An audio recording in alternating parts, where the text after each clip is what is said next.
It's Gideon Haig over here, Peter Lawler over here. and it's welcome to Cricket et al., your independent cricket podcast. I'm in Melbourne, Pete's in Sydney. If you've got the video for this, you can see in the background that Pete's in front of the 1977-8 Australian team for the Sydney Test match because it's Craig Serjeant Day. You can see him in the front row. He's sitting between Bob Simpson and Jeff Thompson in his last Test match as Australian vice-captain.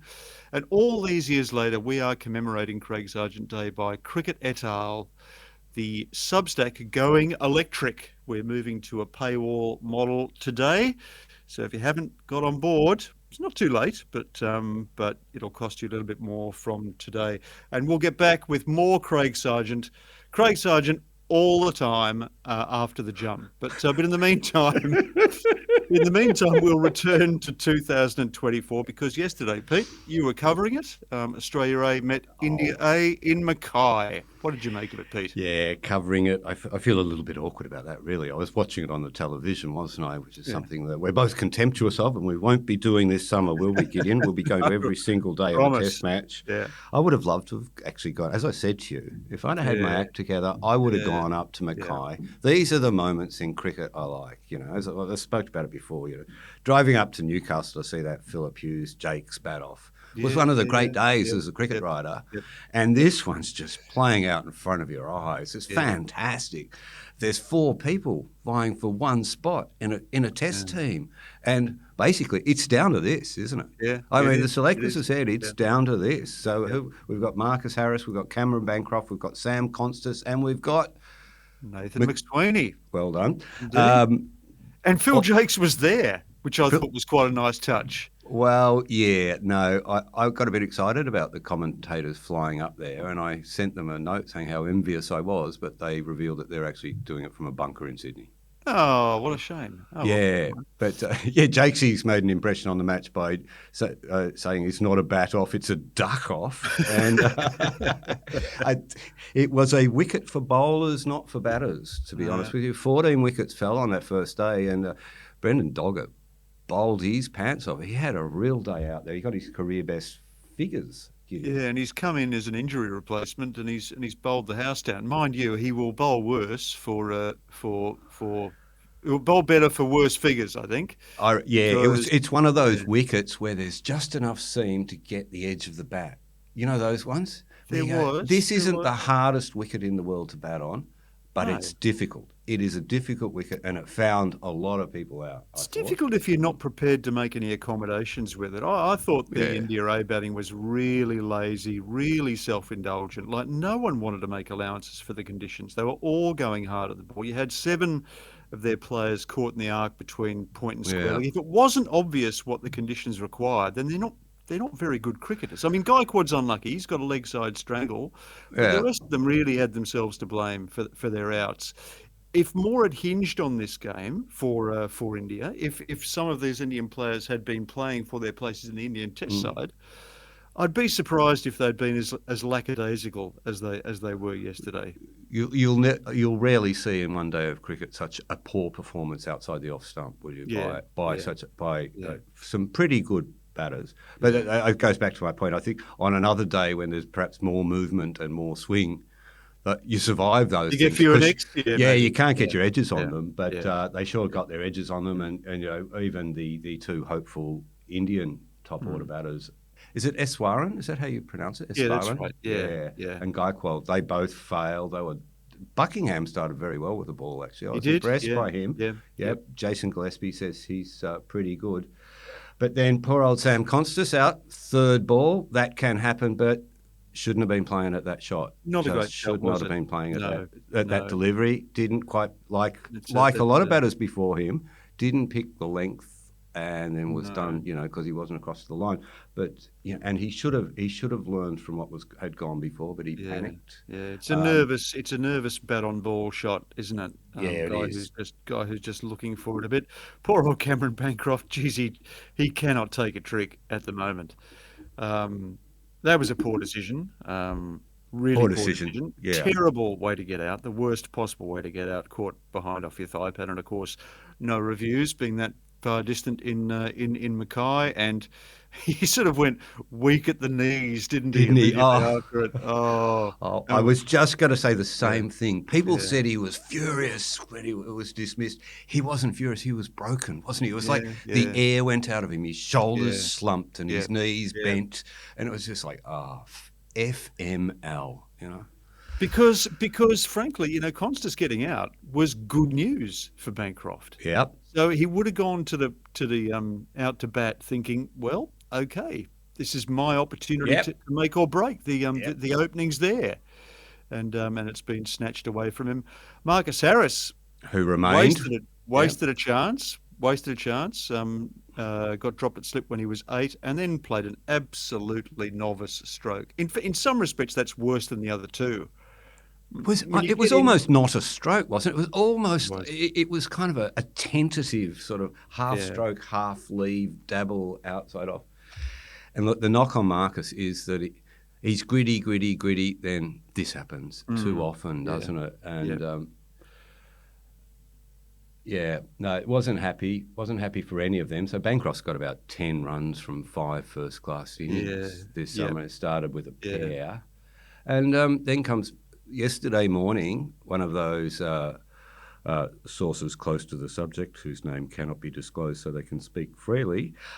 Is that how the phrase goes? Rang me, someone who knows their stuff, and said, I'd be writing an article saying McSweeney's got that test spot now. Right. I sent them the article I'd written last week on Cricket Owl saying that McSweeney's almost got this test spot. But I don't think he's got it now, but I think that suggests to me that he came in with more wind in his sails than the other three. Yeah. There's more love for him. That's what I keep hearing. I've heard it from a few people. And he justified that love yesterday, in my opinion. He's only 29 not, but he survived 110 balls when no other batter on the day survived more than 70-odd. Looked good. Left the balls that needed to be left. Yeah. I mean, hey, maybe the batting was a bit easier. Maybe the ball got a bit softer, but he did come in pretty early in the innings, about the 12th over, wasn't it? Well, that's the quality of a good player, isn't it? Yeah. That they make the conditions look ever so slightly easier than everybody else. So he's certainly done himself no harm. It was interesting. We had Andrew McDonald on Offsiders on Sunday, and I got the feeling, just reading between the lines, that he pointed out how well Constance had batted in the second innings at the MCG. So he was saying that those runs will count. Runs have context. And on the subject of McSweeney, he said, well, he will get an opportunity sort of down the track. So I thought maybe he's not convinced, but of course. He wasn't there yesterday. He was in Melbourne talking about his extended contract, and Tony Doddermade was the duty selector. It'll be interesting to see what Dodder's made of McSweeney's entrenchment yesterday. Here's an interesting fact about Nathan McSweeney. You probably know this already, Pete, but his manager is Japanese. Yep. Kendall Katawaki - Fleming. Yep. Hyphens are becoming more common in Australian cricket. He's the Jake Fraser McGurk of cricket management. He's actually he's a Queensland first grade player, born in Japan to a Japanese mother and an Australian father, and he got to know Nathan very early on in his career, because Nathan is originally from Brisbane. Yeah. When Nathan's grandparents suggested that he might be interested in taking a look over their grandson. What a great story! It is a great story. We both came across that story this morning, did we? I think I know your sources, pal. I think I did too. Thanks, Mahendra. It's it's a great story. It's kind of done a reverse Otani. Otani, of course, is the Japanese batter playing for LA, who's just won the World Series. Because I've got a new interest in baseball, having been to see some baseball this year. That's a funny little story. I want to get back to one thing. I might have said McSweeney made it look easy. I didn't mean to say that, because it never looked easy out there. No. And that's an important point, because he survived. Yeah. I didn't see him get a lot of luck. I probably didn't see every delivery that he played. But the important thing was that he survived, and he did exactly the same in front of George Bailey and some other serious cricket people in the first round of the Sheffield Shield. In that last innings, when New South Wales were pressing for a win, they could not get McSweeney out. He made an undefeated century. He saved the match for South Australia, and he just showed that sort of grit that I like.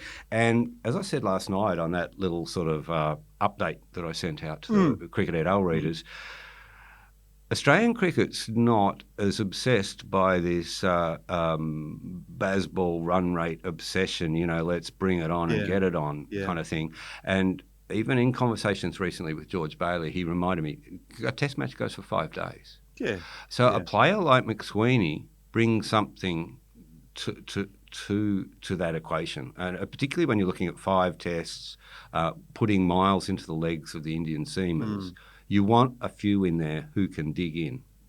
He can do both. He can dig in and he can score. Well, it would be interesting to see what combination he made with Usman Khawaja, because wasn't Khawaja's preferred opening candidate Travis Head? I think he publicly said that he would like to see Head up the top, and that was obviously a means of sort of bringing an enterprising player alongside Khawaja, because that's the way that Khawaja's operated over the last few years, working in David Warner's slipstream. Yeah, if I was sent out with an axe to cut down a forest, I'd choose someone like Travis Head to do it with me too, because he'd cut down 50 trees and I'd cut down 1. Good on you. Good on you, Usman. Delegating. I'd call that delegating. Well, considering the last year that Travis Head's had in Test cricket, I'm not sure that a promotion is exactly what he needs at the moment. He was averaging 22, isn't he, in his last few Test matches? He made 100 and he made a pair last time round. So, more to do. I think Travis Head needs to consolidate his MO at the moment. He started off, of course, as a white ball cricketer. Then he became a red ball cricketer. Now he's become a white ball cricketer. At the moment, he's just struggling to reconcile all those formats and those technical changes that are necessary in shifting between them. But that's maybe for another day. Of course, probably by the time this podcast comes out, this will all be out of date, because we're doing it on Friday morning, and the game is about to resume in Mackay. Also, starting off today, we have the somewhat denuded Sheffield Shield. New South Wales taking the field against Queensland, Sydney, Tasmania hosting WA in Hobart, and South Australia hosting Victoria in Adelaide. Sans the players playing for Australia, less attention on the Sheffield Shield rounds than on the duck-off going on in Mackay. Well, not only sans that mob, but also sans the one-day players. So it's a very much a diminished Shield round. Yeah. Although I do note that Josh Hazlewood will play. Yes. Because he was supposed to play the last game and pulled out because he got ill, actually. Nathan Lyon's been withdrawn. He was going to play the Shield game, but he's bowled over 100 overs in the first 2 matches, so I think that's enough for him, isn't it? There's a few in, few out. Marley Beardman's going to make a chance to make his debut for Western Australia. About time. Yeah, and Ashton Agar's coming back. Because Corey, how do you say his name? Roccacelli, yeah. He's being rested, who's the preferred spinner in Perth, and the reason that Ashton Agar's gone off contract. But he's been called back to the squad. He hasn't played a first-class match since January last year. Right. I'm a big fan of Ash Agar. He's such a nice fella. Yeah, he's a lovely fella. I'd like to get him on the pod, actually. Yeah. He's an interesting man. He's got an interesting history. Sri Lankan connection. McSweeney's got the Japanese connection. He's got the Sri Lankan connection. What do Ashton Agar and I have in common? Swarthy good looks. TNF bats.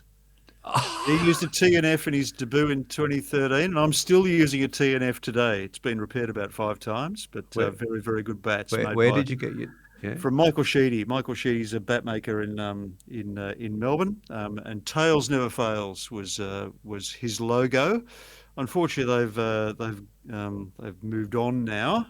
Some financial tribulations there, but made outstanding gear, and I still swear by mine. Is this a paid promotion, Gideon? No, actually, no, it's not. It's not. Okay, good. It's all right, because I want declaration of this stuff, and I want my cut.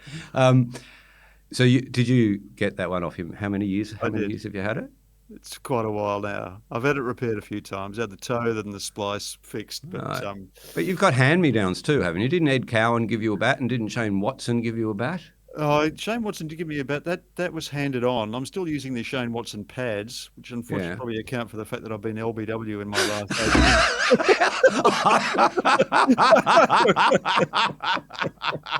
years. Not a secret I share with everyone. I wear Shane Watson's pads. I was asking for it, wasn't I? It's like walking into a door. That's like that old cartoon script was about driving Trent Reznor's Volvo. In Achewood, that was the name of the cartoon script. There was a whole series about driving the Trent Reznor Volvo. What are you thinking? That's like a horror movie for cricketers. It's funny enough, I've only just thought of it. It explains a lot, actually. It explains a lot about my batting over the last couple of seasons. But how's your slog sweep going? Did the slog sweep come with the pads? No, it was a very, very soft dismissal last weekend. Was it really? Let's not go there. I just missed a straight one. Did you? You made a half century in your half. Played for the turn. Oh. Big mistake. But I did make a direct hit run out, as my teammates will tell you. They're all still talking about it. Oh, really? From where? From where? Yeah. Talk about it. Talk me from mid-off. Yeah. Okay. Yep. So what's happening? Yeah. Okay. So the game's in the balance right towards the end. We're all feeling like demons. It was an amazing fielding performance from our guys. You know, somehow, some days it just all clicks, and a guy pushes it to mid-off. They kind of hesitate. They get caught in mid-pitch. I come in from mid-off. Swoop. You ball. Swoop. I swooped. Yeah. I veritably swoop. One hand pickup? One hand, because the ball bounced a little bit more than I expected, and I backhanded the ball towards the stumps, and I hit them. I don't know who was more surprised, me or the batter or the umpire, who stood there for a moment, contemplating what he'd seen, almost as though he couldn't believe what had happened, and then he raised his finger, and ecstatic scenes followed.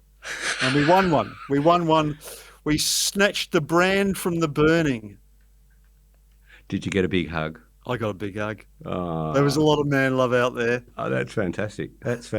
How was your batting going this year? Tell me about your innings. Okay. Yeah. Did you start with a half century? I did, yeah. And I actually had a knock in the nets last night. I felt okay.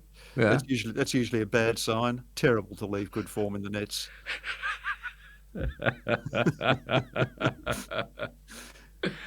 Anyway, from the ridiculous to the sublime, or the wealthy, the IPL auction's coming up, Pete, although we don't actually have a date for it. But yesterday was the last day on which players could be retained by their franchises. And there has been a huge spill of positions.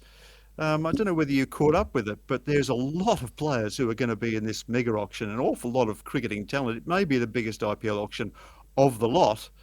And a lot of players with long-term associations with teams are leaving them. KL Rahul is leaving Lucknow Super Giants. Interesting, we discussed his position with Justin Langer on the pod a couple of months ago.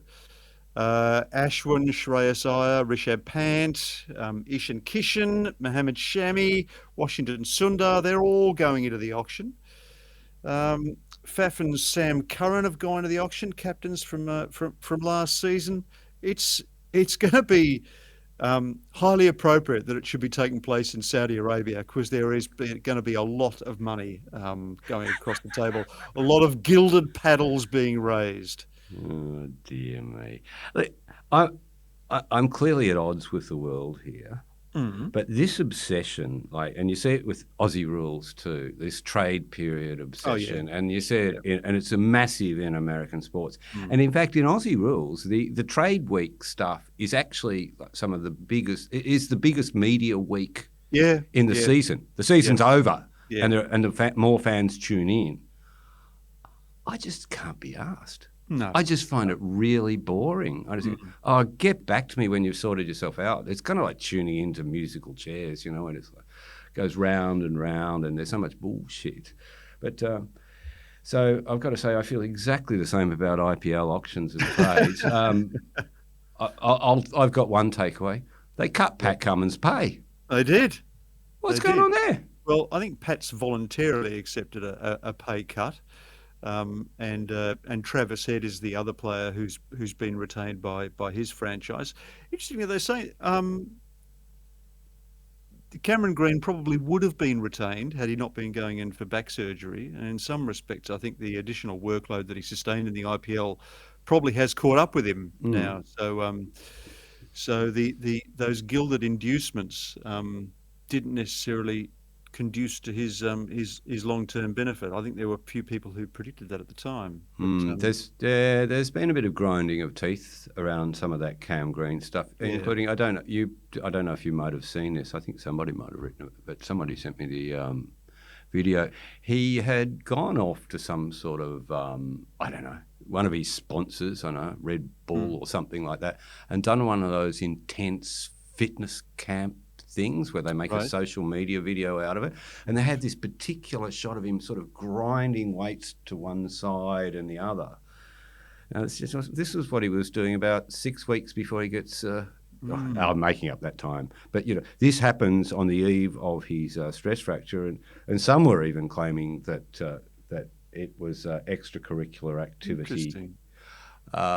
Neither here nor there, I guess. Now he's out, and he's out for 6 months, and he's going to have to deal with those things. Only bad things happen in gymnasiums. Gideon, not that I would know. I've never darkened the door of one. Gideon, it wouldn't be a Monday without a new book by you arriving on my desk.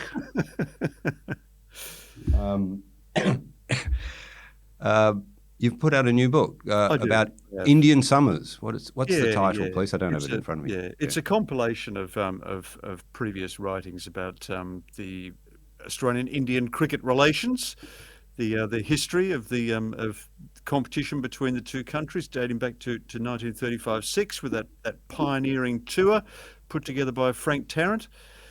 I must admit that one of the things that really struck me was just how much cricket Australia and India have played over the last 10 or 15 years. It is absolutely extraordinary. In fact, we've actually been present. We've been watching history being made, Pete, as reporters. A lot of the things that we reported firsthand have now gone into the annals of the game. But there is antecedent cricket. And we published on the Can you get your cat's bum out of that camera? I did publish an extract from it on Cricket et al. The website this week. The Madras Test, an imagined reportage of the Test match at Chidambaram Stadium in 1986, which was Australia and India playing cricket's second tied Test match, and still one of only two. And when I wrote about it, I must confess, I did think, boy, oh boy, this is a game I would absolutely have loved to be at, despite the incredibly inhospitable conditions, which were almost antithetical to human life. We actually attended last week a function in honour of someone who had the privilege of being there, which is our venerable friend Mike Coward. There was a function at the State Library of New South Wales for the LBW Trust, where Mike, who was one of the foundation directors of the trust, was tributed by his loyal people, and he mentioned that second tied Test and talked a lot about the mythology of the game, Dean Jones's astounding innings, Greg Matthews' amazing 10-fer, the fearless captaincy of Alan Border, century of Kapil. I mean, this is a game that absolutely had everything in the way that only 5 days of Test match cricket can. It was an absolutely jam-packed with incident, leading to that just absolutely incredible outcome. Well, we were privileged to have a private tour of the venue last year, didn't we? We did a podcast from there last year in honour of Dean and Mo Matthews, who played so well in that match, and all those events. It was quite the thing. But I was lucky enough in 2004, before they'd renovated the venue, to cover a match there with Mr. Mike Coward. Oh. So he showed me the telex room beneath the open press box, with an open telex room downstairs where he'd lined up to send his copy that night about the tied Test. What time did he file, just out of interest? Yeah, well, in those days they wouldn't have had the same byline pressures that we have these days, because when I started in journalism on the Sun News Pictorial, first edition didn't go until quite late. Yes. And in fact, you could keep filing copy way up till midnight for the last edition and beyond. So I suspect he would have almost got his copy in on time right. for the first edition, whereas, I think when we're in India, we can probably get up to tea time for the first edition, can't we? That's about Yes. 7, 8 o'clock. 8 o'clock. Yep. 8 p.m.'s first edition now. I reckon when I started, it was 10 p.m., 11 p.m. As technology's advanced, deadlines have come back. Yep. I actually had a coffee with John Coomber this week, a quick story about covering cricket in India.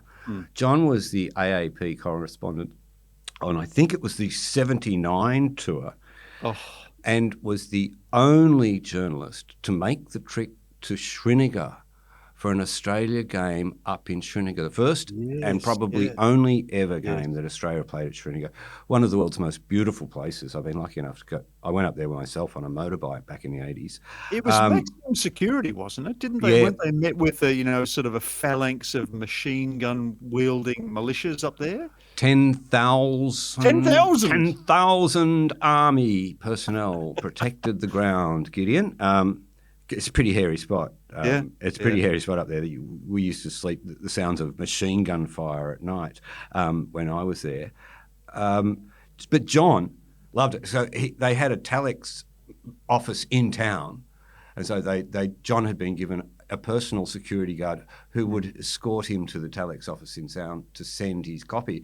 But wandering around the ground, he walked past this beautiful room, a shamianaed room, which had a telex machine in it. And he said, "What's that?" And they said, "Oh, that's right. We've put in facilities for you to send right from the ground." So, like, life's made. So he's got and they've got a guy who grabs his copy, which is typed in triplicate on the old Remington or whatever he had, and runs it down to the machine, and the machine sends it back to AAP. And he's been filing for a day and a half, and he goes home at the end of the second day, and the phone in his hotel room. So that's pretty extraordinary to get a phone call through to India in those days. And it's the office saying, "Is there any? Are you okay?" He says, "Yes." "Oh, we thought you might have been abducted." "Right. Why?" He says, "Well, you haven't written a word." He said, "Yes, I have. I filed like 12 stories. They're all here. I've got them stapled, triplicate, I've got the telex receipts." He went back the next day. He walked around behind. He said to the guy, "The stories aren't going through." And the guy went, "Oh, yeah, I haven't plugged the telex machine in." Yeah. Well. He just held up the end and went, "Oh, well, I'll plug that in now, will I?" No, right. Anyway. What other? But you run right through and you cover the more recent tours of India. Is that from your reporting with the Australian? Those pieces there. Yeah. Of course, you and I worked together at the Australian from 2011 through to last year. So we saw a lot of Australia-India cricket, and we toured there last year. And we've seen some incredibly memorable games. We've seen some pretty forgettable games. We've seen some controversies. We saw. Pete, I think you and I first had something to do with each other when you reported the Monkeygate Test match back in 2008 too. That features in the book. Welcome to the Culture Wars, comrade. Indeed, that's what I said to you on the phone, wasn't it? No, that's right. Yeah. You're a conscript to the Culture Wars. I knew you before that. I remember you being in the Herald and Weekly Times building. Now I don't know. Yeah. Because you had on a sort of big sort of heavy overcoat, dark heavy, sort of duffel coaty type thing, and badges on it. Yeah. And you were in there visiting somebody. I don't know who you were visiting, but I recall meeting you there. So that would have been back in the 80s, actually. Yeah, no, I worked for the Oz back in the mid-90s, and I worked in the old Linderham's billiard parlour. Yeah, no, this was in the 80s. I think you'd come onto the floor of the Herald and Weekly Times when the Sun and the Herald shared that news floor. Do you ever recall going in there? Oh, look, you're taking me back too far now. That's back in the Pleistocene. So, I remember you. Okay, Gideon. all right. You saw me across the crowded room. He was among us. Yes, we all made a little note in our diary that day. So when's that book out? That is out. That actually came out this week, and it's called Indian Summers: Australia versus India, Cricket's Battle of the Titans, and it's at all good booksellers now. Published by Alan and Owen, our friends Patrick Gallagher. Patrick Gallagher, who we also saw on last Friday. What about Mike's version of Some Enchanted Oh, Evening? that was just sensational. Absolutely sensational. Who knew? Who knew? Well, we Who did knew? know. We I did knew know he that he could had an sing. amazing voice. I've But, heard him sing before, but I've yeah. never heard anything like that. If we Yeah. did a duet with some professional singer, I did, mean, yeah. he brought the house down. He did. Yeah, that was a great evening. I really enjoyed that. Well done. He wrote a book on Frank Tarrant too. He did. And Beyond the Bizarre, of course, is the definitive text on Australia-India cricket. The And pivotal, has a masterful account of the second tide test as well. Interestingly, he pointed out I'd missed this somehow in my travels, but the night of the second tide test was also the night of a tied Brownlow medal. Was that when Tony Dipper and Lockett Diesel. Dipper and Dipper Diesel? and Diesel. Yeah. Really? Yeah. Wasn't much of a Brownlow. They only polled 17 votes, so it must have been a pretty close field. But there you go. Imagine being the sports editor, having to make the choice about what ran top of the sports page. I'm guessing I kind of know in Melbourne anyway. I remember the other tied Brownlow medal, which was Tony Lockett, my hero, Yes. and the Rat Platten. Yep. I can't remember what year it was, but I was in the foyer of the Hilton Hotel above the MCG interviewing Tina Turner and Frank Thring. At the same time? Yep, at the same time. So I reckon that might be because, Tina Turner might have been in town because she was in Mad Max or something like that. Yeah, maybe. Yeah, possibly. Yep. Yeah. Well, Anyway. maybe she was in town to film Simply the Best for the NRL. Maybe. Anyway, but I remember Platten walking through the foyer of the hotel, and he'd won the Brownlow the night before. And upstairs, the Herald photographer was due to take the photograph, a photograph of Lockett with his Brownlow in the morning. Yeah. He got to Lockett's hotel door, and it was ajar, and he looked in, and Lockett was unconscious on the floor against the bed, still in his tuxedo with the Brownlow medal around his neck, and he was kind of propped up against the bed. So, Well, I hope he got the picture. He got the picture. He snapped, that'll do. He snapped one of him unconscious on the floor and left. Those were the days. Yes. Sorry to all of our listeners who have no idea what Aussie Rules is or what a plugger is, Tony Lockett. Was there anything else we were going to talk about before the break? I think we're going to take a break now, because if you've got this on video, you'll see the photograph in the background of Pete, which I ran on Cricket et al. The Substack this morning, and we'll be going right down the rabbit hole of Craig Serjeant Day after the jump on Cricket et al. It's like Christmas for you, isn't it? It is. And we're back on Cricket et al. It's November the 1st. It's Craig Serjeant's 73rd birthday. It's the first day of the paywall on cricketetal.com. And we're celebrating. We're celebrating, Pete, because the website has outstripped all our expectations. It's been quite remarkable, hasn't it, the last few weeks? Wow, yeah, we're right up there with George Christensen. Did you saw that story? I did. Yeah. The most people who don't know what we're talking about, the most popular Substack newsletter in Australia is George Christensen's. 140,000 subscribers, I'll have you know. Are they paying anything? And it'd be all anti-vax and all those kind of weird conspiracies and sort of what to do when you're in the Philippines. Weight loss cures. But we did make the list. We did. We scraped in. We scraped in. Yeah. And it's been going very well. Lots of people coming on board. And in fact, since then, we've had a bit of a surge in subscriptions. So that's kind of vindicated our decision to establish the paywall today, choosing the anniversary of Craig Serjeant's birth. Craig Serjeant, for those who don't know, and it's hardly a well-kept secret anymore, who was my boyhood idol and for whom I still retain a very soft spot. Everyone else is dressed up for Halloween. I wish you could see Gideon. He's dressed up as Craig Serjeant with a little big party black hat on. mop with maybe a terry toweling hat on the top. Craig, I've got a little bit of Catholic guilt about going behind the wall. I feel a bit awkward about that. Yeah, I get that too. I get that. I don't want to be that guy. But let's face it, we've been behind a paywall before, and it was a lot more vertiginous than the one that we've just erected. But at least then I knew my money was going to a good cause, keeping the, Rupert and co in their billions, which they're currently dividing up in the family court behind our backs. But this will not be going to any sort of family squabbles, will it? Won't be funding any family squabbles? No, only our family squabbles anyway. We've got now at the moment, but. Craig Serjeant, look, he's just been an inspiration to me over the years. And in the background of you've got a picture of his last Test match, the Australian team in his last Test match as Australian vice captain. How many?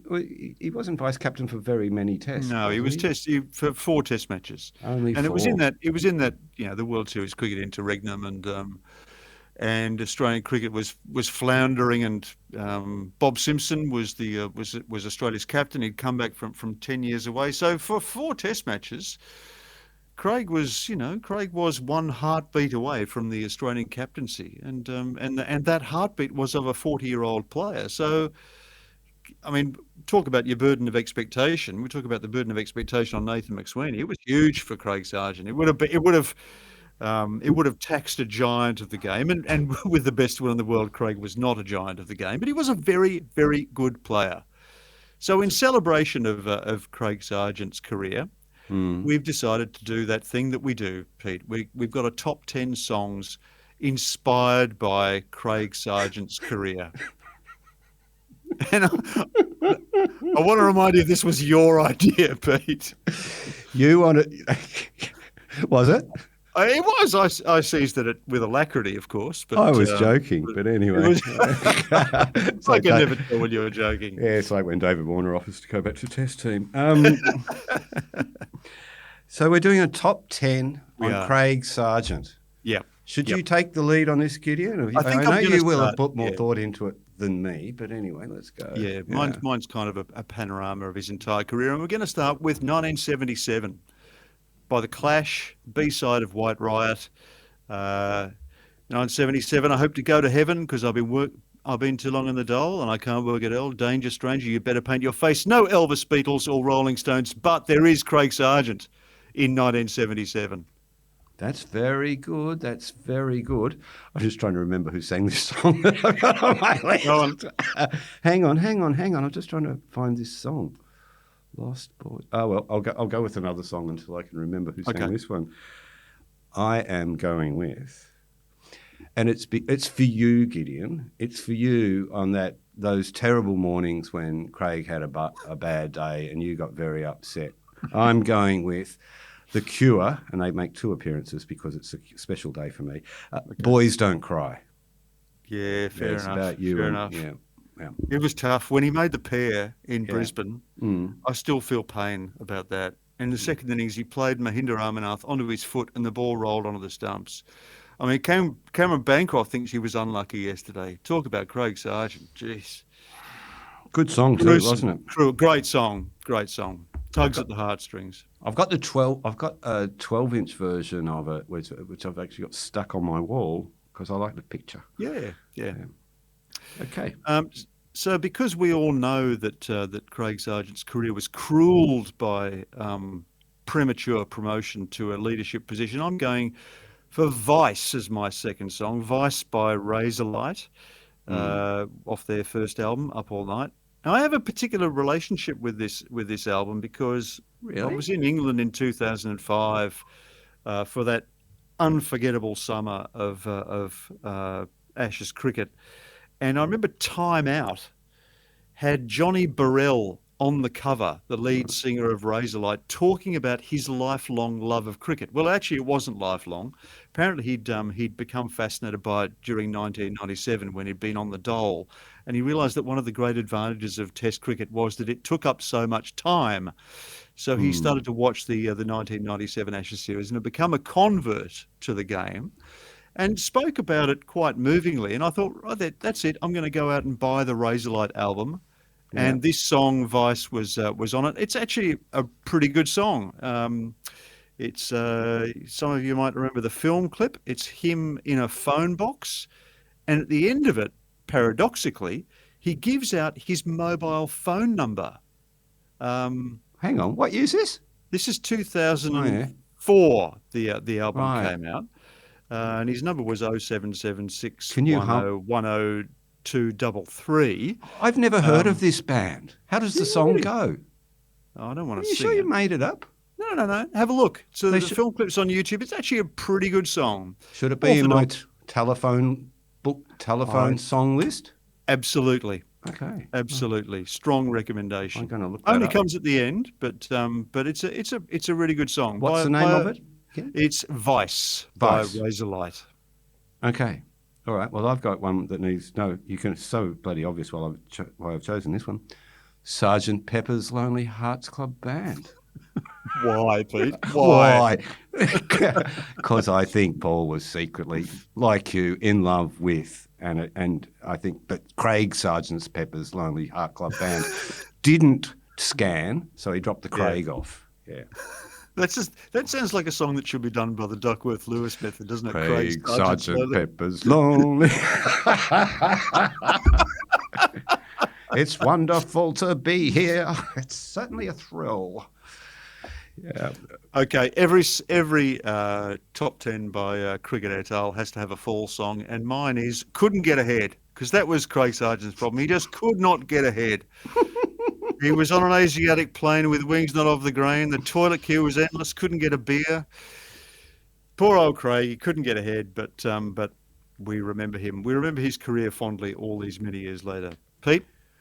Gideon, I was looking at that test match in Brisbane. That was quite a good test match, low scoring. Good, yeah. Both teams made 300 in the second innings, but were right up for under 200 in the first innings. What year was that? That was 77. 77, yep. Peter Tui's debut. Hey, yep. Peter Tui, batted beautifully. Yeah, Bishan Beatty bowling very well for India from memory, and Maiden Lal. Yep. But I looked through that Australian 11. Yeah. And listen to names like this, Gideon. This is an Australian 11 that would fill... Paul Hibbert. He's won test match. Paul Hibbert, Gary Cozier, David Ogilvie, Craig Serjeant, Bob Simpson, Peter Tui, Tony Mann, Steve Rickson, Wayne Clark, Jeff Thompson, and Alan Hurst. Some of those faces are still in that picture behind you. Yeah, I can see David Ogilvie over your shoulder. He'd had a huge Sheffield Shield season the previous year, and Paul Hibbert had been picked because he'd made 100 for Victoria against India without hitting a boundary. I think there was one all-run four. I think it might still be the only first-class 100 in Australia without the ball actually reaching the boundary. In those days, that was what it took to get into the Australian Test side. I bowled to him once in the net. Did you? Really? Yeah, I did. Yeah. The net's at Marist Brothers College in Bendigo. Yep. Yeah, down there, opposite St Killian's Church, largest wooden church in the Southern Hemisphere. Dogged. That was the name for Paul Hibbert. Absolutely dogged. And he could also he didn't look dogged when I was bowling, mate. Really? Okay, right. He looked you like, let it all hang out? He looked like Viv Richards. Right. But anyway. My next song. I didn't even get to the song. Oh. Pay some attention here. Yeah, okay. So I was just listing. Paul Hibbert? Yeah, I was listing my motivation. Craig Sargeant. I'm going... The Lost Boys, in honour of that 11. Right. The Lost Boys, weddings, parties, anything. Yeah. A band I saw play at a barbecue out the back of Warner Brothers one day. They weren't bad. And they supported the Pogues, actually, in St Kilda one night. Not a bad band. In fact, if you look at that photo of the Australian team from the Sydney Test match of 78, immediately behind you, I think there are 3 guys in that team who didn't play another Test match. Ogilvie, Gannon, and Tony Mann. Poor old Tony Mann got a pair in that game. I remember him getting bowled, I think, by Chandra. So a very forgettable Test match for Australia. But Australia then came back and won the last Test match in Adelaide and took the series out 3-2. And what a fantastic series it was. If you were around in 77-8, cricket on both channels, it was the way in which you could start a lifetime's allegiance to the game. Okay, my next song, unfortunately, this is what happened to Craig Serjeant, and this, of course, coincides with his career. Man Overboard by Do Re Mi. from their first EP, The Waiting Room. And I noticed when I looked it up this morning, it's the first Australian hit song to include lyrics referring to anal humour, penis envy, and pubic hair. And it also had no chorus. So it fits in perfectly with Craig Serjeant. What part of the lyrics refers to those sort of predilections? Anal humour?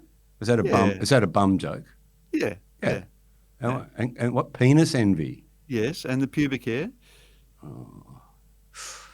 On my pillow. Had they never listened to Marianne Faithfull's "Why'd You Do It"? Well, this is the first Australian. Oh, the Australian! I tell you what, that song actually stands up really well. It does. It's great production. Yep. I listened to it recently and thought, that's a very good song. I like that one a lot. I just got one more for you, Gideon. "Seasons in the Sun." I think I could set your wistful memories about Craig Serjeant to the "We Had Joy." In fact, in Bendigo at Mara's Brothers, we had another version of that song. Did you have one in Geelong that went similar lines?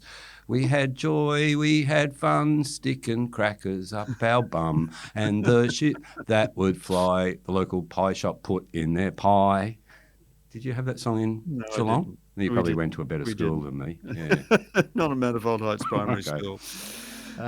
This was when we were in HSC at Morris Brothers College. Okay. We wouldn't have been that smart. We were just smart enough. Yeah. Okay. One more. Well, of course, because my allegiance is lifelong, I'm going with "I Will Never Stop Loving You" by the Dandy Warhols with Deborah Harry.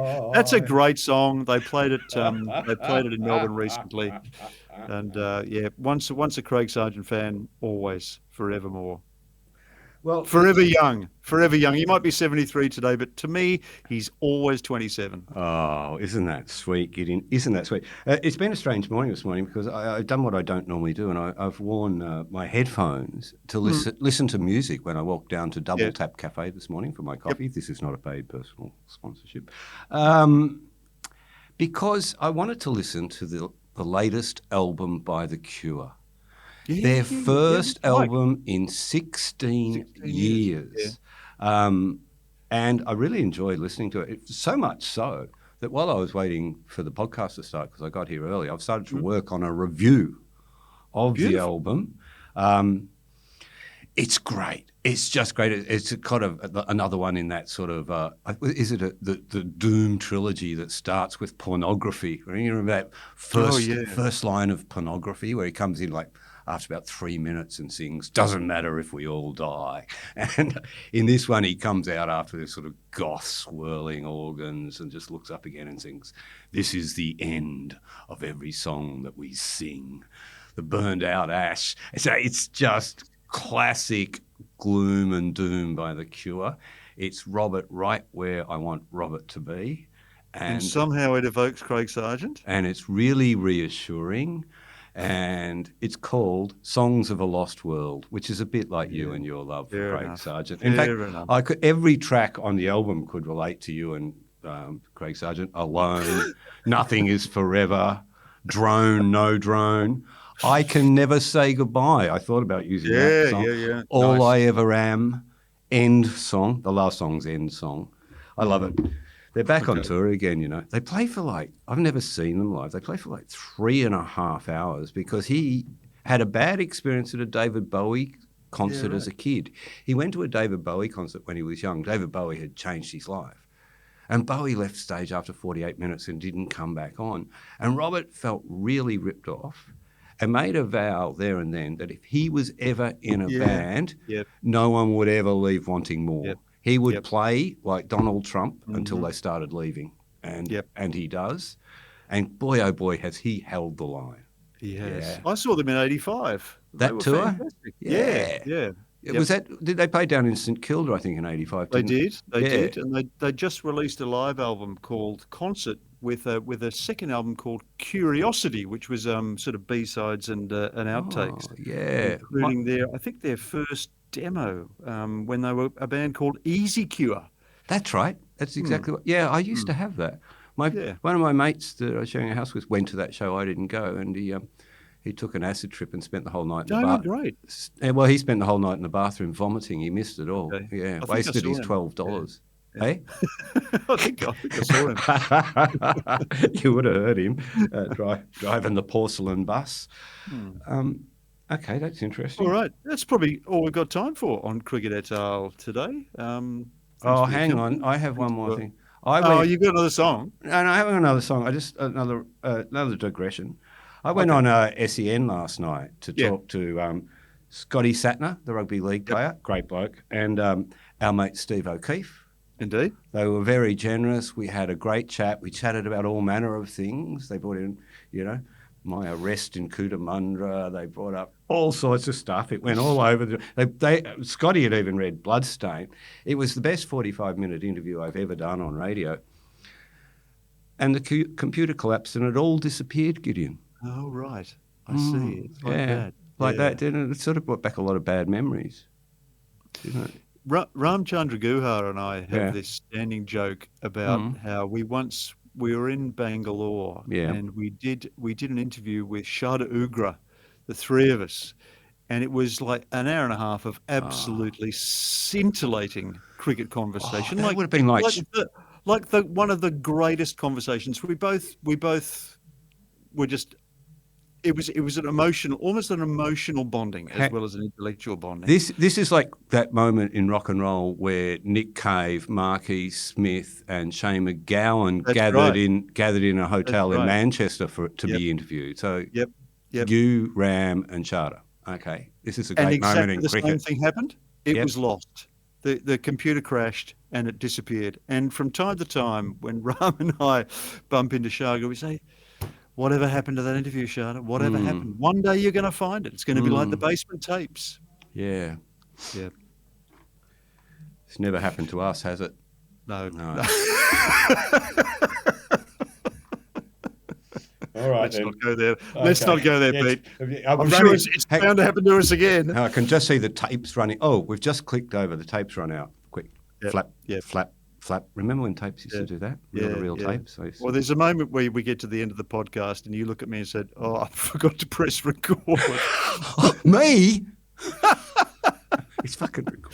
Yeah, all right. All right. We've both had our moments. What happens on tour stays on tour, Pete. That's all we've got time for in Cricket et al. Doesn't today. stay Great on tape. No? Start that again. And thank you say thank you for subscribing and thank leave you a for review. Subscribing. Leave a review. Yeah. And thank you for your support so far of Cricket et al. The website. We've got lots more fantastic content coming up, none of which we've written yet, but we will. And we can promise you continuous service all summer, covering the Border Gavaskar Trophy and all points between. Close for me, though, your eyes and I'll kiss you. I feel like it's like the closing scenes in Young Talent Time. Go on. It's goodbye from me. And good night from him.